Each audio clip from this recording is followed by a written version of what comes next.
Film के lead role में है कैंग, जो आज से कुछ साल पहले तक एक प्रोफेशनल किलर हुआ करता था। यानी कि ऐसा हिटमैन जो पैसे के बदले किसी की जान लेता है। लेकिन अब वो ये सब कुछ छोड़ चुका है और अपनी वाइफ के साथ में एक शांत जिंदगी जी रहा है। उसने अपने पुराने काम से काफी पैसे कमाए थे, इसीलिए वो काफी अमीर है और एक बड़े से आलीशान घर में रहता है। एक दिन उसकी वाइफ उससे कहती है कि वो अपनी किसी फ्रेंड के साथ 3 वीक्स के लिए किसी आइलैंड पे घूमने जा रही है। लेकिन प्रॉब्लम ये है कि उसका डाइवोर्स काफी पहले हो चुका है और उसकी एक 17 साल की बेटी है। तो जब तक हम वापस नहीं आते, क्या तुम उसे अपने घर में रख के उसका ख्याल रख सकते हो? यानी कि कैंग की वाइफ 3 वीक्स के लिए उसे 17 साल की एक लड़की का बेबी सिटर बनने को कह रही है। कैंग को ये बात बिल्कुल भी पसंद नहीं आती और वो ये नहीं करना चाहता, लेकिन अपनी वाइफ के काफी मनाने पर वो मान जाता है, क्योंकि वो अपनी वाइफ से बहुत प्यार करता है। अगले दिन अपनी वाइफ और उसकी फ्रेंड को एयरपोर्ट ड्रॉप करने के बाद कैंग उस जगह जाता है जहां से वो उस लड़की को पिक करके अपने घर लाएगा। इस लड़की का नाम है किम और ये अपने साथ अपनी स्कूल फ्रेंड जून को भी साथ लेके आई है। वो कैंग से पूछती है कि क्या कुछ दिनों के लिए वो अपनी फ्रेंड जून के घर पे रुक सकती है, लेकिन कैंग ये बात उसकी मदर को ना बताए। कैंग तो शायद पहले से ही यही चाहता था, तो वो मान जाता है और उन दोनों को ड्रॉप करने से पहले वो किम का पर्स लेके उसमें कुछ पैसे भी रख देता है, ताकि किम को इस बीच कोई परेशानी ना हो। देर रात जब कैंग गहरी नींद में था, उसके फोन पर एक कॉल आता है। दूसरी तरफ किम थी, जो उससे कहती है कि वो किसी रेस्टोरेंट में है और उसके पेट में बहुत ज्यादा दर्द है, तो प्लीज जल्दी से यहाँ आ जाओ। कैंग सोचता है कि उसकी वाइफ ने उसे ये कहाँ फंसा दिया, लेकिन फिर भी वो उस जगह जाता है जहाँ पर उस लड़की ने उसे बुलाया था। कैंग वहाँ जाके देखता है कि किम अपने किसी स्कूल फ्रेंड के साथ वहाँ बैठी है। उसके पेट में कोई दर्द नहीं और वो काफी खुश दिख रही है। कैंग उससे पूछता है कि तुमने इतनी रात को मुझे यहाँ क्यों बुलाया, तो किम उसकी बात को इग्नोर करके अपना फोन चलाने लगती है। असल में ये सब किम की ड्रामेबाजी थी, जो टीनेज गर्ल्स खुद को नोटिस करवाने के लिए अक्सर किया करती हैं। किम की फ्रेंड जून ने उसे मैसेज करके बाहर मिलने को बुलाया है, तो वो कैंग को वहां से जाने को कहती है। कैंग भी किसी तरह अपने गुस्से को कंट्रोल करके वहां से निकल जाता है। वहां से जाने से पहले कैंग अपनी गाड़ी के मिरर में देखता है कि किम कुछ लड़कों के साथ बाइक पे बैठ के कहीं जा रही है। कैंग को अपने आसपास का माहौल ठीक नहीं लगता, तो वो किम का पीछा करने का फैसला लेता है। और यहाँ हमें पता चलता है कि जब कैंग ने किम के पर्स में पैसे रखे थे, उसी समय उसने उसके पर्स में ट्रैकिंग डिवाइस भी डाल दी थी, क्योंकि टीनेज बच्चों को बहला फुसला के गलत रास्ते पे ले जाना एक आम बात है। कैंग उसकी लोकेशन का पीछा करते हुए एक स्केट क्लब के बाहर पहुंचता है। क्लब के अंदर एक लड़की जिसका नाम हाना है, वो किम को अपने किसी क्लाइंट के साथ जाने के लिए मजबूर कर रही है और बदले में वो किम को कुछ पैसे भी देगी। यानी एक तरह से वो किम को प्रोस्टिट्यूशन के लिए मजबूर कर रही है। इनकी बातचीत से हमें पता चलता है कि किम की फ्रेंड जून और वो लड़का जिसके साथ वो रेस्टोरेंट में बैठी थी, इन दोनों ने मिलकर किम को फंसाया है। किम हाना को इस काम के लिए मना कर देती है और साथ ही वो उसे अब्यूज भी करती है, जिससे गुस्सा होकर हाना उसे मारने वाली होती है कि तभी वहाँ कैंग की एंट्री होती है। वो हाना को समझाता है कि इन दोनों लड़कियों को यहाँ से जाने दो और बात यहीं खत्म हो जाएगी। वो लड़का कैंग को बहुत हल्के में लेता है और उसे मारने के लिए उसकी तरफ बढ़ता है। कैंग कुछ साल पहले तक एक बहुत बड़ा हिटमैन हुआ करता था, तो इन टपोरियों से निपटना उसके लिए बहुत छोटी बात है। वो उस लड़के का चाकू छीन लेता है और साथ ही वहाँ मौजूद बाकी लड़कों की भी पिटाई करता है। हाना को ये सब देख बहुत गुस्सा आता है और वो अचानक से जाके कैंग के पेट में चाकू मार देती है। कैंग उसके मुंह पे भी एक जोरदार पंच मारता है, जिससे बेहोश होकर वो वहीं गिर जाती है। फिर उस रात कैंग किम को लेके अपने घर आ जाता है। कल रात की घटना से इम्प्रेस होके किम अब कैंग से थोड़ा अच्छे ढंग से पेश आती है। रात को जब वो दोनों डिनर करके अपने घर लौट रहे होते हैं, तो देखते हैं कि वहाँ काफी भीड़ लगी है और पुलिस चेकिंग चल रही है। इस शहर के पुलिस डिपार्टमेंट का इंस्पेक्टर ली कैंग की कार को रुकवा के उससे थोड़ा पूछताछ करता है और तब ली को पता चलता है कि कल रात यहाँ कुछ लड़कों का मर्डर हुआ है, जिसकी छानबीन यहाँ की पुलिस कर रही है। हल्की फुल्की पूछताछ के बाद ली कैंग को वहाँ से जाने देता है। उस रात घर पहुंच के ली इस मर्डर केस की इन्वेस्टिगेशन करता है। तब उसे पता लगता है कि मरने वाले लड़के वही हैं जिसको कल रात कैंग ने क्लब में पीटा था। कैंग समझ जाता है कि ये काफी सीरियस मैटर है और इसमें काफी पावरफुल लोग इन्वॉल्व हैं। अगले दिन इंस्पेक्टर ली कैंग से मिलने उसके घर आता है। वो कैंग को अपने फोन में एक सीसीटीवी फुटेज दिखाता है, जिसमें दिखता है कि कैंग की कार उस रात उस रोड के पास से गुजरी थी जहां उन लड़कों का मर्डर हुआ था। कैंग उससे कहता है कि ये तो महज एक इत्तेफाक है, उस रात और भी गाड़ियां उस रोड से गुजरी होंगी। इसके बाद वो कैंग को एक और फुटेज दिखाता है, जिसमें वो लड़का जिसका उस रात मर्डर हुआ, उसकी बाइक के पीछे एक लड़की बैठी है जो दिखने में किम के जैसी लगती है, लेकिन फोटो काफी ब्लर होने की वजह से ये कंफर्म नहीं हो पाया कि वो सच में किम ही है या कोई और। कैंग ली के इन सवालों से नहीं डरता और वो उसके सारे सवालों का जवाब बहुत ही बेबाकी से देता है, लेकिन किम ये सब कुछ होता देख काफी घबराई हुई है। ली के वहां से जाने के बाद किम काफी डरते हुए कैंग से उस रात के लिए माफी मांगती है। किम का डरा हुआ चेहरा देख के कैंग की कुछ पुरानी यादें ताजा हो जाती हैं, जहां उसे याद आता है एक लड़की जो जिंदगी से बिल्कुल हार चुकी थी। अब वो सुसाइड करना चाहती थी, लेकिन मरने से पहले वो एक बार किसी को गले लगाना चाहती है। तब कैंग ने उसकी बात मान के उसे गले लगाया था कि तभी किम के फोन पे किसी की कॉल आती है और दूसरी तरफ उस रात वाली लड़की हाना थी। वो कैंग को बताती है कि उन लड़कों का मर्डर जिस चाकू से हुआ है उस पे तुम्हारी उंगलियों के निशान है। भले ही मर्डर किसी और ने किया हो, लेकिन पुलिस का शक तुम पे ही जाएगा। तो अगर तुम वो चाकू वापस चाहते हो तो उस लड़की किम को लेके यहाँ आ जाओ। हाना और उसके गैंग के लोगों को कैंग के पास्ट के बारे में कुछ भी नहीं पता। वो उसे एक ऑर्डिनरी मैन ही समझते हैं। हाना के पास जाने से पहले कैंग किम को एक बैंड हाथ में बांधने को देता है जिसके अंदर ट्रैकिंग डिवाइस लगी है, और फिर वो वहां से अपनी बाइक लेके तेज रफ्तार में हाना की तरफ बढ़ता है। वहां पहुंच के वो हाना से मिलता है तो उसे पता चलता है कि ये लोग प्रोस्टिट्यूशन का एक बहुत बड़ा रैकेट चलाते हैं और शहर के काफी पावरफुल लोग भी इसमें इन्वॉल्व हैं। उस रात वाले पंच की वजह से हाना की एक आंख लगभग खराब हो चुकी है। हाना के साथ वहां उसका एक पार्टनर भी है जो इन सब में उसका साथ देता है। कैंग से निपटने के लिए इन्होंने एक मोटा ताजा गुंडा भी हायर किया है। जब वो कैंग को मारने आता है तो कैंग कुछ ही देर में उसे अधमरा कर देता है। कैंग उन दोनों से उस रात वाला चाकू मांगता है। उन दोनों के मना करने पर वो उस गुंडे को बहुत बुरी तरह से टॉर्चर करने लगता है, जिससे घबराकर हाना का पार्टनर कैंग की तरफ चाकू फेंक देता है। जैसे ही कैंग वो चाकू उठाने के लिए आगे बढ़ता है, वो आदमी कैंग पे गोलियां चलाता हुआ वहां से भाग जाता है। कैंग उसे पकड़ने के लिए उसके पीछे जाता है तो यहाँ उसका सामना रशियन माफिया यूरी से होता है। यूरी खुद भी एक प्रोफेशनल हिटमैन है और वो इस गैंग का एक बहुत ही खास मेंबर है। फिर इन दोनों के बीच जबरदस्त फाइट देखने को मिलती है जिसमें कैंग यूरी को घायल करके उसे बिना जान से मारे वहां से चला जाता है। घर पहुंच के वो टूटे हुए सीसीटीवी और कुछ लोगों के पैरों के निशान को देख के समझ जाता है कि किम को यहाँ से किडनैप किया गया है। वो किम के हाथों में बंधे उस ट्रैकिंग डिवाइस को ट्रैक करके किसी सुनसान गली के एक घर में पहुंचता है जहां उसे किम नहीं मिलती, लेकिन वहां उसे हाना मिल जाती है। हाना उसे वो ट्रैकिंग बैंड दिखाते हुए कहती है कि हमें पता लग गया है कि तुम कैसे हर बार उसे ढूंढ लेते हो। कैंग उसे एक कमरे में ले जाके बहुत बुरी तरह से टॉर्चर करने लगता है। तब हाना उसे बताती है कि ये एक बहुत बड़ा क्राइम सिंडिकेट है जो पहले तो कोरिया की स्कूल गर्ल्स को पैसे देके मनाते हैं, अगर वो नहीं मानती तो उन्हें किडनैप किया जाता है। हमारे किसी बड़े कस्टमर ने किम की डिमांड की थी, इसलिए उस रात पहले उसे पैसे देके समझाया गया, लेकिन वो नहीं मानी तो उसे किडनैप कर लिया गया। इसमें इस शहर के पावरफुल लोगों के साथ साथ रशियन माफिया भी इन्वॉल्व है, लेकिन हाना को उस क्लाइंट के बारे में नहीं पता जिसने किम की डिमांड की थी। फिर वो कैंग को शहर से दूर बने उस होटल के बारे में बताती है जहां उसे इस समय किम मिल सकती है।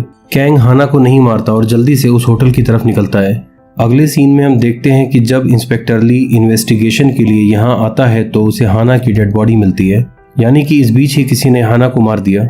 उधर कैंग जब उस होटल पहुंचता है तो वहां भी उसे किम नहीं मिलती, लेकिन वहां उसका सामना काफी सारे गुंडों से होता है और वो काफी बेदर्दी से उन सबको मार देता है। कैंग बहुत ही ज्यादा खूंखार किलर है, तो वो अपने रास्ते में आने वाले ज्यादातर गुंडों को जिंदा नहीं छोड़ता और अंत में उसका मुकाबला वहां दूसरे हिटमैन यूरी से होता है। यूरी काफी ज्यादा ओवर कॉन्फिडेंट है, तो वो कैंग को बता देता है कि वो लोग कल सुबह 8 बजे किम को समुद्र के रास्ते रसिया लेके जाने वाले हैं और वो जिस शिप से उसको लेके जाएंगे उसका नाम एरिना है, लेकिन तुम वहां पहुंच के उसे नहीं बचा पाओगे क्योंकि तुम अब मरने वाले हो।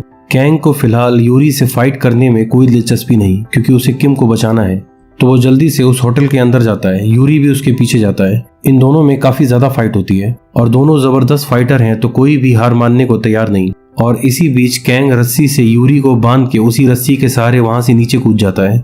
वो सीधा एक कार पे आके गिरता है जो इंस्पेक्टर ली की थी। इंस्पेक्टर ली उसे गन पॉइंट पे अपने साथ चलने को कहता है, लेकिन कैंग चालाकी से ली की गन छीन लेता है और उसे गन पॉइंट पे वहां से बंदी बना के अपने साथ ले जाता है। सुबह सुबह ये दोनों उस सी पोर्ट पे पहुंचते हैं जहां से गुंडे किम को रसिया भेजने वाले हैं। कैंग को वहां एक वैन में कुछ गुंडों के साथ किम दिखाई देती है।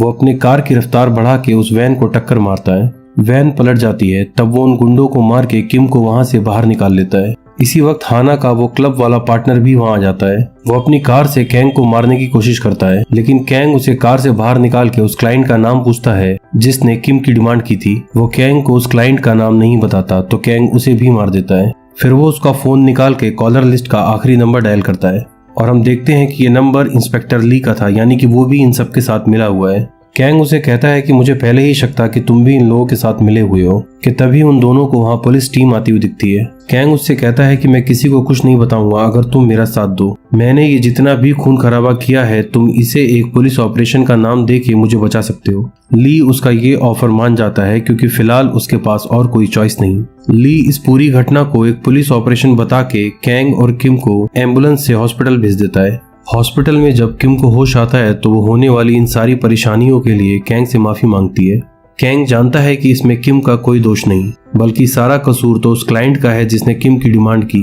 जब इंस्पेक्टर ली कैंग से मिलने आता है तो वो उससे कहता है कि मेरी उस आदमी तक पहुंचने में मदद करो जिसने इस प्रोस्टिट्यूशन गैंग से किम की डिमांड की थी, और बदले में मैं तुम्हें काफी सारे पैसे और वो मोबाइल दूंगा जो तुम्हारे खिलाफ एक सबूत है। ली उसका ये ऑफर मान के वहां से चला जाता है। इसी बीच कैंग की वाइफ उसे कॉल करके उसके और किम के हालचाल लेती है।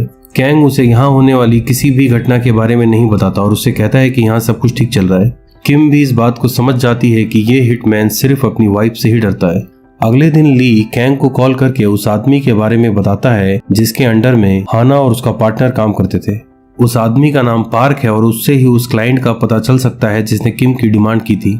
कैंग पार्क के अड्डे पे पहुंच के उसके आदमियों को मार देता है और साथ ही वो पार्क को भी घायल करके उससे पूछताछ करने लगता है कि तभी पार्क के फोन पे एक कॉल आता है और दूसरी तरफ से एक लेडी बात करती है जो उससे किसी होने वाली पूल पार्टी के लिए एक नई लड़की तैयार करने को कहती है। इस धंधे में इस औरत को द बैड आंट के नाम से जाना जाता है और इसका काम है नई लड़कियों को तैयार करके क्लाइंट्स के पास भेजना।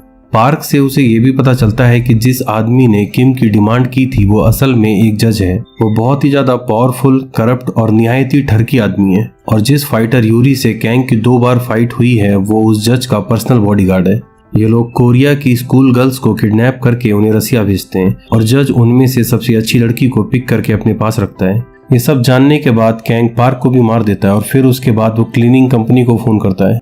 ये ऐसे प्रोफेशनल्स होते हैं जो अपनी क्लीनिंग से किसी भी घटना में हुए सारे खून खराबे के सबूतों को मिटा देते हैं। कैंग ने इससे पहले भी कई बार अपनी किलिंग के बाद इन्हें इस्तेमाल किया है। इसके बाद कैंग अपने किसी पुराने दोस्त से एक बड़ी स्नाइपर गन खरीदता है। अगले सीन में हम देखते हैं कि इंस्पेक्टर ली कैंग को कॉल करके बताता है कि जिस जज के बारे में पार्क बात कर रहा था वो यहाँ के सेंट्रल डिस्ट्रिक्ट कोर्ट का चीफ जस्टिस है। वो बहुत ही ज्यादा अमीर और पावरफुल आदमी है, तो हमारा डिपार्टमेंट उसके खिलाफ एक्शन नहीं ले पाएगा। इसके बाद कैंग उस जगह पे पहुंचता है जहां वो पूल पार्टी चल रही है, जिसका एड्रेस उसे पार्क और द बैड आंट की बातचीत से पता चला था। वो अपनी स्नाइपर गन से वहां बाहर खड़े सारे आदमियों को एक एक करके मार देता है और यहीं हम देखते हैं कि द बैड आंट ने आज उस जज के लिए एक नई लड़की का इंतजाम भी किया है। बाहर के लोगों को मारने के बाद कैंग अंदर जाके जज के बॉडीगार्ड्स को मारना शुरू करता है। यूरी समझ जाता है कि यहाँ पर कुछ गड़बड़ है तो वो कैंग को मारने के लिए उसकी तरफ बढ़ता है। इसके बाद इंस्पेक्टर ली भी वहां आ जाता है जो शुरू में ऐसा लगता है कि वो कैंग का साथ दे रहा है, लेकिन वो कैंग से गद्दारी करके उसे फंसा देता है। इसके बाद यूरी और उसके आदमी कैंग को जज के सामने ले जाते हैं। कैंग देखता है कि उस जज के पास एक लड़की है जो बहुत डरी हुई सी है। कैंग उस जज से पूछता है कि क्या तुम ही वो इंसान हो जिसने किम की डिमांड की थी। वो जज इस बात का कोई जवाब नहीं देता, सिर्फ हंस के कैंग से हाथ मिलाता है। फिर वो अपने आदमियों से कहता है कि बाहर ले जाके इसे मार दो। ली कैंग को गन पॉइंट पे रख के बाहर लेके जाता है। इससे पहले कि ली उसको गोली मार पाता वो पलटवार करके उसकी अच्छे से पिटाई करता है और साथ ही वो जज के बाकी लोगों की भी काफी पिटाई करता है। वो ली से कहता है कि मैंने तुम्हारे सामने इसलिए सरेंडर किया क्योंकि मुझे जज तक पहुंचना था। इसके बाद वो ली की गन से इन सबको शूट कर देता है कि तभी वहां यूरी आके कैंग पे गोलियां चलाने लगता है और इन दोनों के बीच में काफी ज्यादा गन फायरिंग देखने को मिलती है। क्योंकि ये दोनों ही ट्रेंड फाइटर हैं तो दोनों के बीच में काफी बराबरी का मुकाबला देखने को मिलता है। लेकिन कैंग के पास फाइटिंग स्किल के साथ सच्चाई की ताकत भी है, तो वो यूरी पे भारी पड़ता है और अंत में उसे मार देता है। फिर वो उस जज के पास पहुंचता है। कैंग को देखते ही जज की हालत टाइट हो जाती है। वो कैंग से कहता है कि मुझे मार के तुम्हें कुछ नहीं मिलेगा, लेकिन अगर तुम मुझसे मिल जाओ तो तुम्हें बहुत सारे फायदे हैं। कैंग उससे कहता है कि मुझे तुमसे कुछ भी नहीं चाहिए, बस इतना बताओ कि द बैड आंट कौन है।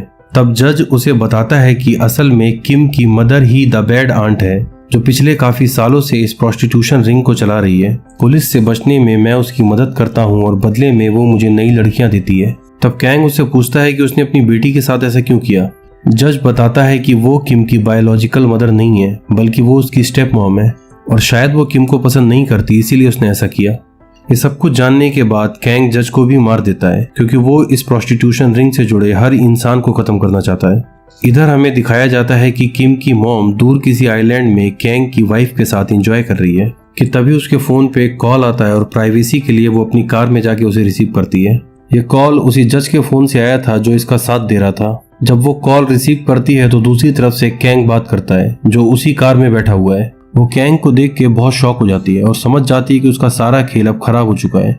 वो कैंग को बताती है कि किम उसकी स्टेप डॉटर है तो उसको किम से कोई प्यार नहीं, वो बस उसे अपने काम के लिए इस्तेमाल कर रही थी। और साथ ही वो कैंग को ये भी बताती है कि उसने कैंग की वाइफ से इसलिए दोस्ती करी क्योंकि वो किम के जरिए कैंग को फंसाना चाहती थी। उसने सुना था कि कैंग काफी अमीर आदमी है, इसीलिए उसने कैंग की वाइफ को कन्विंस किया कि वो कुछ दिन किम को अपने घर पे रुकने दे। कैंग उससे कार स्टार्ट करने को कहता है और फिर वो उसे एक सुनसान जगह पे ले जाता है। वहां पहुंच के कैंग उससे कहता है कि ये सब कुछ प्लान करने से पहले तुम्हें मेरे पास्ट के बारे में थोड़ा रिसर्च करना चाहिए था। तुम्हारे मरने के बाद मैं किम का ख्याल रखूंगा। इतना कह के किम उसे शूट कर देता है। फिल्म के आखिरी सीन में हम समंदर के किनारे खड़ी कैंग की वाइफ को देखते हैं। कैंग भी किम के साथ वहां पहुंच चुका है। कैंग अपनी वाइफ को गले लगाता है और फ्लैशबैक के सीन से हम ये समझ पाते हैं कि वो लड़की जिसको कुछ साल पहले कैंग ने सुसाइड करने से रोका था वो असल में कैंग की वाइफ ही थी। और इसी हैप्पी एंडिंग के साथ ये फिल्म यहाँ पे समाप्त होती है।